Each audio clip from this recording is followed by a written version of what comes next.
Welcome to Novel Update. Satu persatu luka parah, memuntahkan darah, dan terus merintih kesakitan. Mereka sama sekali tidak bisa menahan lari. Gawat, kakek menjadi gila, teriak Jaden secara terus-menerus. Saat mengatakan itu, tatapan Jaden beralih ke Luther dan berkata dengan angkuh, "Paman pertama, semua ini adalah ulahnya. Anak itu, dia yang membuat kakek hilang kendali. Segera tangkap dia." "Benar, aku sudah tahu sejak awal niat anak jahat ini. Dia yang sengaja meracuni dan membuat ayah menjadi seperti ini. Kita harus menyiksanya dengan keras," kata Kin yang setuju dengan Jaden. "Kalian jangan fitnah, aku yakin Luther tidak akan melakukan hal ini," teriak Joshua. Clark mengernyitkan alisnya, lalu buru-buru ke depan Luther dan bertanya, "Adik kecil, apa yang sebenarnya telah terjadi? Bukankah kamu bilang ayahku sudah baik-baik saja? Kenapa dia bisa kerasukan? Ada yang menyentuh jarumku." Setelah Luther melihat dengan seksama, dia segera memahami situasinya. "Menyentuh jarummu? Apa maksudnya?" tanya Clark dengan bingung. "Aku telah menusuk jarum di 3 titik, yaitu di area leher, dada, dan perut, untuk menstabilkan luka dalamnya. Tapi sekarang jarum di bagian dada menghilang," jawab Luther. Memang benar." Setelah melihat dengan seksama, Clark menyadari jarum di area dada memang sudah menghilang. Jaden berkata dengan nada yang tajam, Jangan bicara omong kosong. Menurutku, kamu jelas-jelas merasa bersalah dan sengaja mencari alasan. Kakak pertama, ayah kehilangan kendali, pasti ada pengaruhnya dengan anak ini. Jangan omong kosong dengannya lagi. Langsung hajar dia habis-habisan saja. Aku jamin dia akan mengakui semuanya," kata Kin dengan ekspresi muram. "Paman pertama, Luther adalah temanku. Aku bersedia menjamin dengan nyawaku. Dia pasti tidak akan melakukannya," kata Joshua berusaha berdebat. Kalian berdua jelas-jelas bersengkongkol," kata Jaden sambil meludah. "Sudahlah, tutup mulut kalian semua." Clark mengernyitkan alisnya dan menoleh ke arah Luther. "Adik kecil, kemampuan medismu luar biasa. Ayahku sekarang hilang kendali. Apa kamu punya cara untuk membantunya?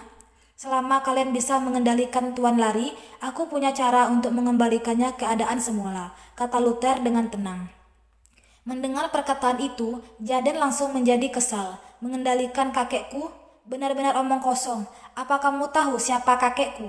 Dia adalah pemimpin dunia persilatan di Jiman, tokoh besar dalam dunia bela diri. Di seluruh ibu kota provinsi ini, ada beberapa orang yang bisa mengendalikan kakekku." "Benar, adik kecil, kamu juga melihatnya sendiri tadi. Ada begitu banyak pengawal bersenjata di sini yang bahkan sulit untuk mendekati ayahku. Bagaimana mungkin kita bisa mengendalikannya?" kata Clark yang juga terlihat muram. Aku pikir ada orang yang dengan sengaja mencari masalah," kata Kin dengan nada yang dingin. "Masalah ini memang sedikit sulit." Joshua juga menghela napasnya. Dalam hal kemampuan bela diri, hanya putra sulung Clark, Jamie, yang bisa mendangi kakek yang merupakan mantan pemimpin dunia persilatan. Sayangnya, Jamie sedang berada di Translandia dan tidak bisa segera pulang.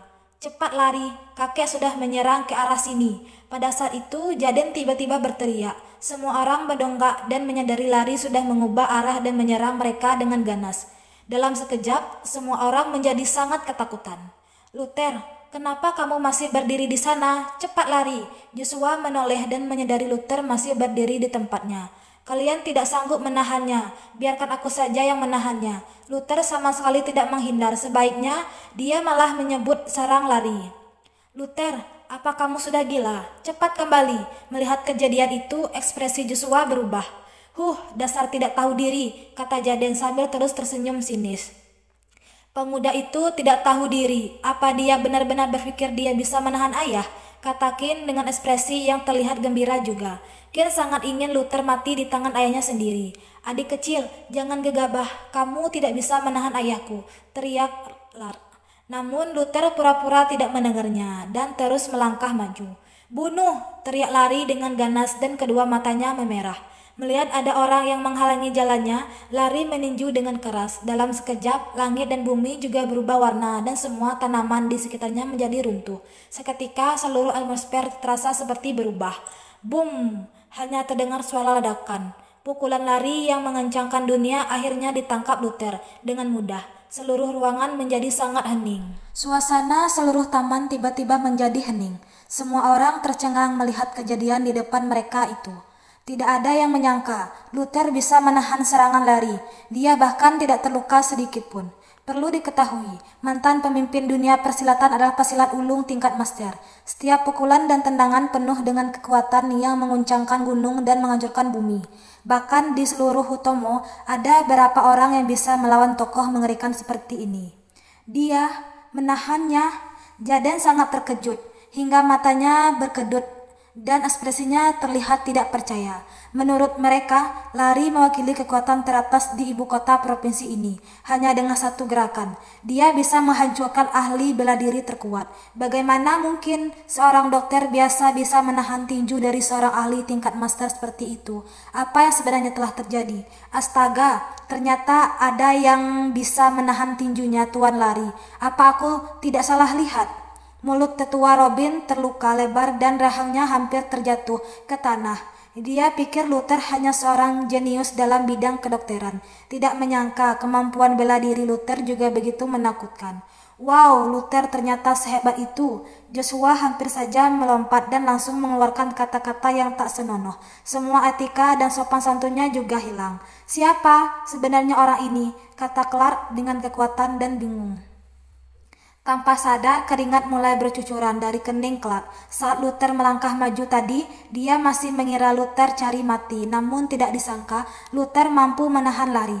Apa yang tidak bisa dilakukan oleh puluhan pengawal elit keluarga Hutomo, Luther malah sanggup melakukannya. Kekuatan Luther sungguh luar biasa. Setelah terkejut, Kin menggelengkan kepalanya dan membantah dengan keras. Tidak mungkin, anak ini bisa berusia 20-an. Bagaimana mungkin dia menahan tinju ayah? Pasti kekuatan ayah melemah. Dia baru bisa memiliki kesempatan itu. Benar sekali, tubuh kakek saat ini sedang lemah.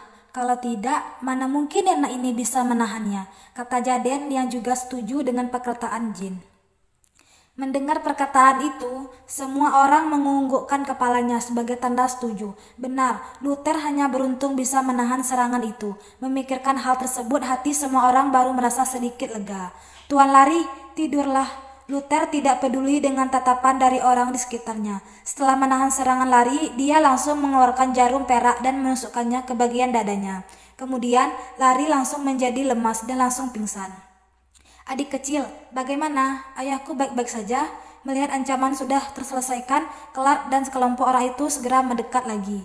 Tidak ada bahaya, dia hanya merasa lemas saja. Biarkan dia tidur sejenak, kata Luther sambil menggelengkan kepalanya. Baguslah, kata Clark sambil menghela napas lega. Luther, kamu benar-benar luar biasa. Kamu malah bisa menahan serangan kakekku. Aku kagum, kata Joshua sambil mengencungkan jempolnya. Apa yang luar biasa? Kalau tubuh kakek tidak lemah, dia tidak mungkin bisa menahannya. Dia hanya beruntung saja, kata Jaden dengan tidak puas. Hehe, kenapa bukan kamu saja yang menahannya tadi? Larimu secepat kilat, sindir Joshua. Kamu? Jaden menjadi terdiam sejenak. Siapa yang berani melawan Lari yang begitu berwibawa?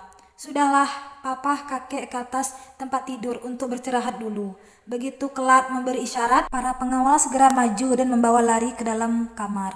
Clark menangkupkan tinjunya dan berkata, Luther, maaf sudah merepotkanmu lagi. Bukan masalah besar. Aku hanya berharap keluarga Hutomo nggak akan mengancam dan menindasku, tapi memberiku bayaran yang sudah disepakati, kata Luther dengan tenang.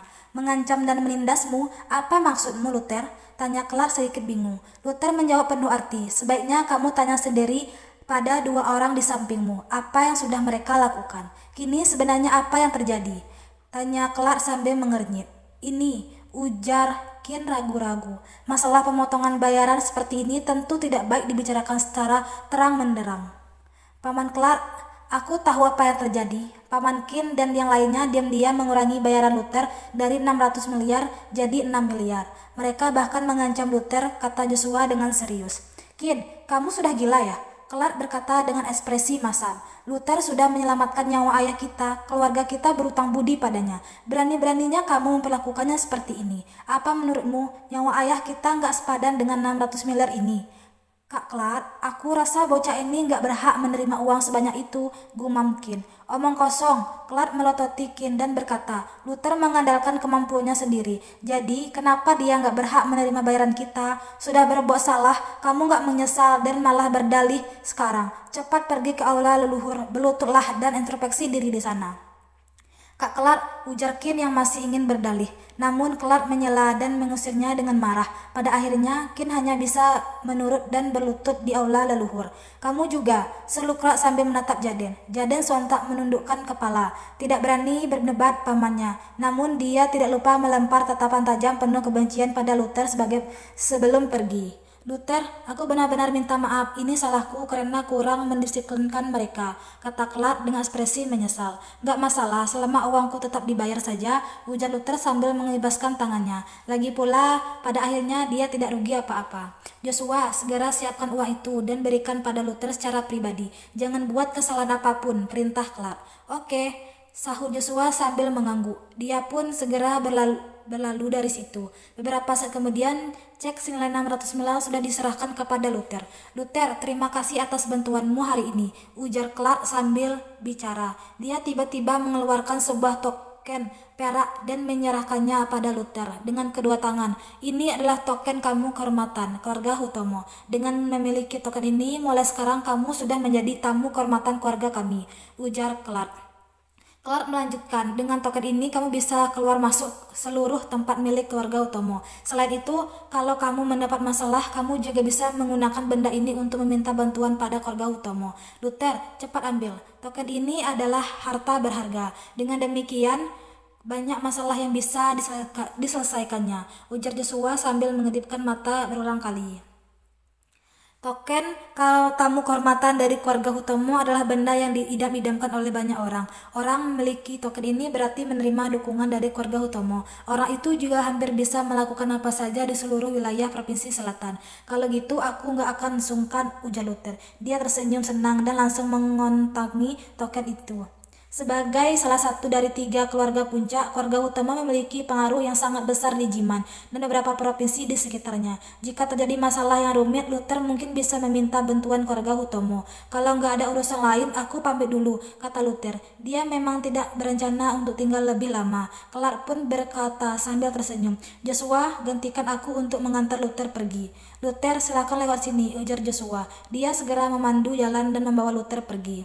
Setelah kepergian kedua orang itu, senyum Clark perlahan memudar, digantikan oleh ekspresi dingin. Ahli dalam bidang medis dan seni bela diri, hebat juga dia. Tanpa sengaja, dia sudah merusak rencanaku, ujar Clark. Dia membelikkan telapak tangannya dan menunjukkan sebuah jarum perak. Itu adalah jarum yang dicabut dari tubuh Larry. Malam itu, di sebuah rumah di area pinggiran kota, saat Luther sedang duduk dan membaca buku di ruang tamu, Charlotte tiba-tiba berlari turun dan dari lantai 2. Paman, aku butuh bantuanmu. Cepat ikut aku, bisik Charlotte begitu sampai ke sebelah Luther. Mau kemana? Tanya Luther sedikit penasaran. Rahasia, paman akan tahu nanti, jawab Charlotte dengan licik. Kalau kamu nggak bilang, aku nggak akan pergi, tolak Luther dengan tegas. Iya, tapi paman harus ikut denganku ya, kata Charlotte sambil mengangkat alisnya. Lihat dulu, balas Luther sambil mengangkat bahu. Charlotte memberi tahu, oke, temanku merayakan ulang tahunnya malam ini. Kami sudah buat janji untuk main bersama. Itu hari ulang tahun temanmu kan? Apa hubungannya denganku? Aku nggak ikut, kata Luther sambil memutar bola matanya. Hei, ucapanmu nggak bisa dipercaya. Padahal paman sudah janji mau ikut, ujar Charlotte dengan sedikit jengkel. Aku bilang lihat dulu situasinya. Aku nggak bilang kalau aku pasti akan ikut, kilah Luther.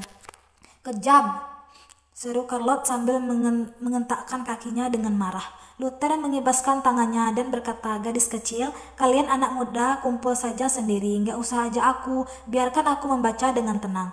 Aku sedang memberimu kesempatan tahu, temanku itu seorang bintang kecil yang sangat cantik loh, rayu Charlotte. Luther menggeleng dan berujar, aku sudah pernah berjumpai banyak gadis cantik, aku nggak tertarik. Hei, paman pria, atau bukan sih, apa kamu nggak tertarik sama wanita? Charlotte mengatakan giginya dan mengambil buku dari tangan Luther, lalu berkata, paman, anggap saja aku memohon padamu. Kalau kamu nggak ikut, aku juga nggak bisa pergi. Hah, apa hubungannya aku pergi atau nggak denganmu? Ujar Luther tidak habis pikir. Paman nggak percaya? Ayo, ikuti aku, kata Charlotte sambil menarik Luther keluar. Namun saat mereka baru sampai di gerbang, Harsa tiba-tiba muncul dan menggadang mereka. Tatapannya terlihat sangat tajam. Nah, paman lihat sendiri kan, ujar Charlotte sambil menoleh pada Luther, seolah-olah mengatakan inilah alasannya tidak bisa pergi. Setiap kali dia mau keluar pada malam hari, ayahnya tiba-tiba muncul seperti hantu. Charlotte sama sekali tidak bisa kabur. Luther seketika terdiam. Charlotte, kamu mau keluar malam-malam lagi? Kamu belum belajar dari kejadian kejadian tempo hari, ujar Harsa dengan nada rendah. Ih, enggak kok, bukan aku yang mau keluar tapi paman, aku cuma menemaninya, dusta Charlotte tanpa ragu. Harsa tercengang, lalu dia berkata dengan ekspresi yang lebih marah, Tuan Luther, kamu mau keluar ya? Bisa bilang begitu, kata Luther sambil melaksanakan senyum. Ayah, dengarkan, paman bilang dia bosan di rumah, dia ingin mengajak jalan-jalan. Apa ayah berani melarang paman Luther? Kata Charlotte dengan dingin. Tingkah Charlotte yang berlagak gerang ini sebenarnya cukup menyelikan. Aku tentu nggak akan melarang Tuan Luther keluar. Aku hanya ingin minta Tuan Luther untuk berhati-hati dan menjauh dari tempat yang nggak benar, ujar Harsa sambil memaksakan senyuman. Kami tahu kok, ayah masuk saja dulu, jangan membuat perkara. Paman kesal, kata Charlotte. Usai berkata begitu, dia langsung menarik Luther pergi. Setelah menjadari Harsa, karakter Charlotte kembali seperti semula. Hehehe, paman, aku nggak menyangka reputasimu akan begitu berguna. Mulai sekarang, sepertinya aku harus memaafkanmu dengan baik. Ngomong apa kamu? Luther berkata dengan nada kesal. Kamu seharusnya belajar dengan giat atau berlatih seni bela diri dengan giat. Jangan kelayapan terus dan menyanyiakan bakatmu. Paman, aku sudah berlatih seharian. Masa paman nggak ngerti konsep keseimbangan kerja dan istirahat? Kita harus istirahat setelah kerja keras seharian, bukan? Charlotte mengangkat kepalanya setinggi-tingginya dan berkata, karena paman sudah membantuku sekali, aku akan membayar pengeluaranmu malam ini. Luther hanya mengelengkan kepalanya, terlalu malas untuk berdebat. Luther juga tidak keberatan. Dia bisa menganggapnya sebagai sarana bersantai. 20 menit kemudian, Luther dan Charlotte turun dari bus di pintu masuk sebuah restoran yang menyediakan tempat karaoke. Dibandingkan dengan tempat karaoke biasa yang ramai, restoran ini lebih sepi. 3 hingga 5 orang membentuk kelompok kecil dan duduk bersama, minum minuman, mengobrol, dan mendengarkan musik di sini. Rasanya cukup menyenangkan. Charlotte, sini. Begitu keduanya masuk, seorang gadis berambut pendek berdiri dan melambai ke arah Charlotte. Luther menoleh ke sumber suara dan melihat beberapa wajah familiar. Salah satunya adalah gadis berambut pendek yang merupakan teman Charlotte.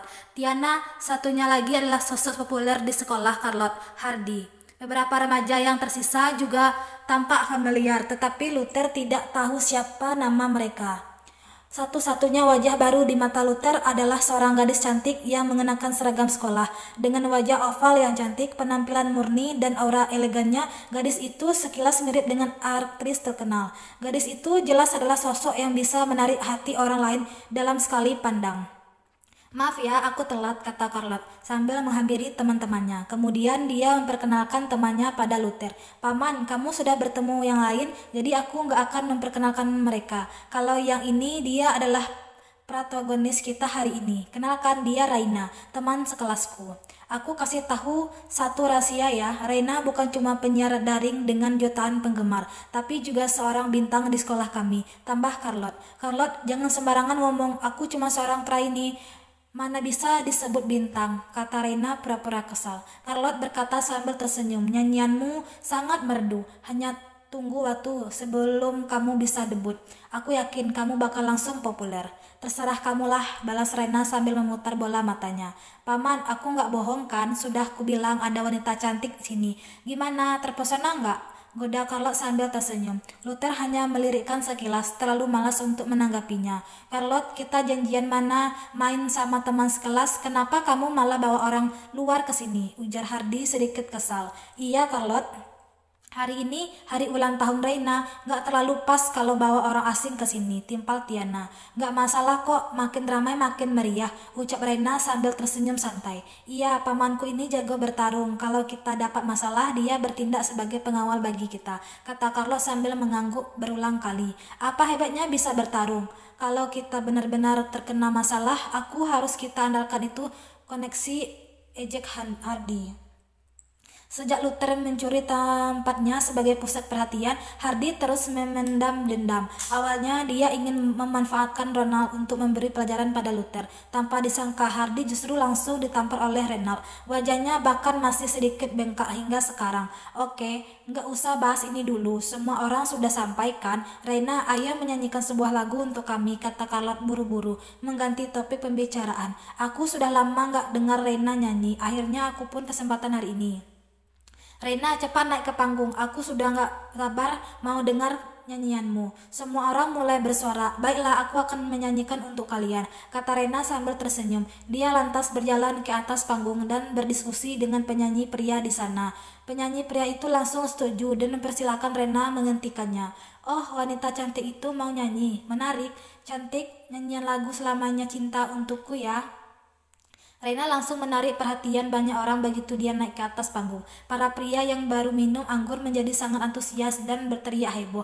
Maaf, aku nggak bisa nyanyi lagu ini, ucap Rena dengan sesal. Lagi itu mudah banget kok. Kamu bisa langsung belajar sekarang. Selama kamu menyanyikan lagu itu, aku akan memberimu hadiah, kata seorang pria gemuk yang melangkah ke depan sambil tersenyum. Dia membeli 10 kuntum mawar dan memberikannya pada Rena. Harga sekuntum mawar adalah 200.000. 10 mawar sama dengan 2 juta. Itu sudah lebih dari cukup untuk bayaran memesan lagu.